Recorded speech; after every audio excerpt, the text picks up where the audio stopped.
Hello everyone, in this video we are going to learn how to upload a file to S3 using Python. There are multiple ways which we can use to accomplish this. So let's get started.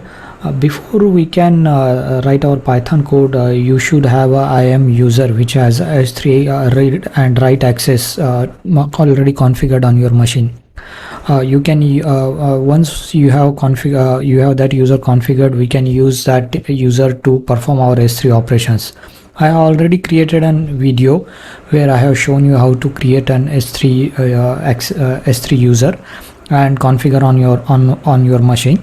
I will put that link in the description, and if you don't have that user configured, please follow tutorial from that video, and once you set up that video you can get started with this one.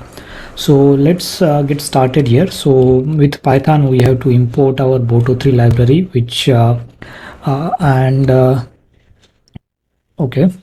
import the boto3 library, which should give us all the functions that needed to upload a file to S3. So the first method we are going to learn is to use the client object, so that we can say that S3 client equal to boto3 dot client and the get client for S3, and this should give us the client class, and we can use that to upload file from our system to S3. I have already created one file, this sample file, which we will upload to one of our S3 bucket. Let's say that we want to upload it to this binary guy from Python 1 bucket. As you can see, there are currently no objects in this bucket. So let's change that, and there's a simple function that we want to do is first we need S3 client that is upload file. That function is named aptly, so we don't have to think much. And then this function takes three parameters. First one is the file name that we want to upload. Let me just put those here. The second one is the bucket name, where we want to upload that file, and the third one is the key name, object name. So let's say your file currently is named as samplefile.txt, and maybe in S3 you want something different name for that. In that case you will use the object name. So all these three parameters we need. So I have already created those parameters, and let me just copy paste those here.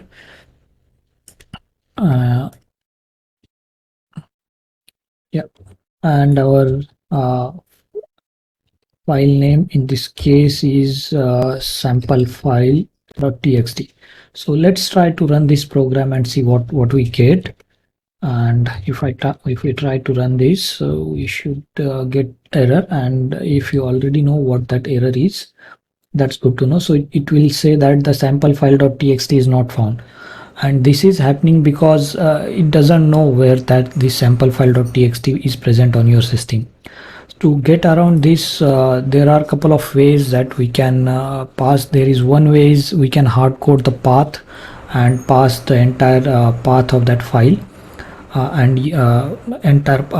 path of that file here, and then it will work. But another way is we can dynamically create that path and use that instead of hard coding that one. We can also use OS function so that our path will be built properly on Windows as well as Linux and Mac OS systems. So I have again that there is let me just add that code here so that we can see how it works.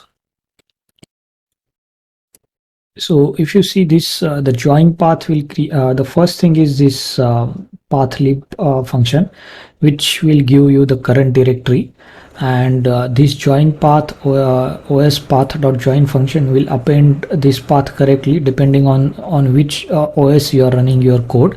So if it is a Mac or Linux, it will use the forward slash, and in case of Windows it will use double forward slash. So that's how it will create the path. So now that our path is correct, let's try to run this code again.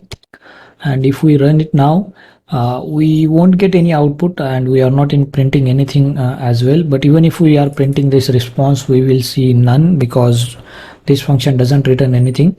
But if it doesn't return anything, that means our operation is successful. And let's see if that is true. Let's refresh here, and we can see that our file has been uploaded, the sample1.txt. The same process we can follow using the S3 resource object as well. The process is pretty much same. So I am copying the code, but in in your case you can write it. I just don't want to bore you with me typing this and making spelling mistake. But the resource object is one of the simpler, one of the I would say the resource object is built on top of client object and offers us a simpler ways which we can use Boto3 library. So in this case, first we will create the bucket object, and then use this bucket object to upload the file. We'll rename it, so we will have clear separation S3 resource, and that is what we are using it to get the bucket object. And then that bucket object we are using it, and using that bucket object we are uploading that file. So where this will be useful is when you are dealing with multiple buckets in the same Python script. So in this case you can name your bucket according to your need. So let's say bucket 1, bucket 2, and that way you will have idea about where to which bucket you want to upload that file. So now if we run this code again, so even if we are running the first code, it will just overwrite that file. It's not a big deal for tutorial. So now let's see if we have sample2.txt, and as you can see, the same operation has been performed, but using the resource class of the Boto3. Now the next thing that we want to learn is what if we want to want a fine grained control over our upload. So let's say you want to encrypt your object when you write it to S3, or you want to add a different ACL or access permissions to that object. And if you don't know anything about access permissions, for now just bear with me. I will create a tutorial about that shortly. So in that case, if we need a fine-grained control over object uploads, we can use the put object function. So there are different parameters that we can pass to put object function, which will give us different options like encryption and ACL and metadata. So let's see how we can use that. Both resource and client classes of Boto3 have that put object command. Let's say we want to use this S3 resource in this case. So S3 resource that put object, and this put object will take different parameters. So let's say what it needs. The first thing we can pass is what file we want to upload to S3, and in this case is our file name. Then let me just copy paste, so that will be easy. Next thing that we are passing is the ACL, and by ACL we mean what kind of access this object will have in S3. Then we are also encrypting our object while say writing it to the S3, and we can also give the different key name. Let's say in this case our key name is the sample3.txt, and we can check those details on console if it creates with the proper key name. And then the metadata. Metadata is like a key value pair that you are adding it for the objects, and we will be again using the bucket object which we have already created to write to upload this file to S3. So now if I run this Let's see what happens. Let me also print this and see what we get.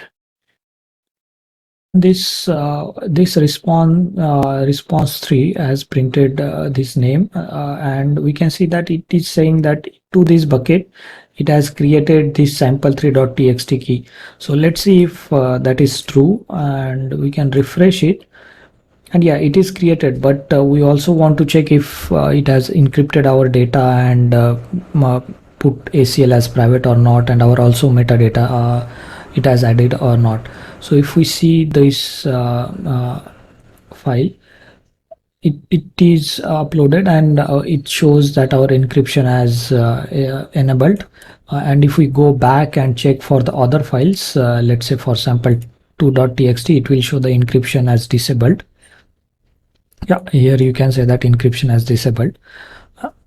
Again, we can also check if our tags have been added or not.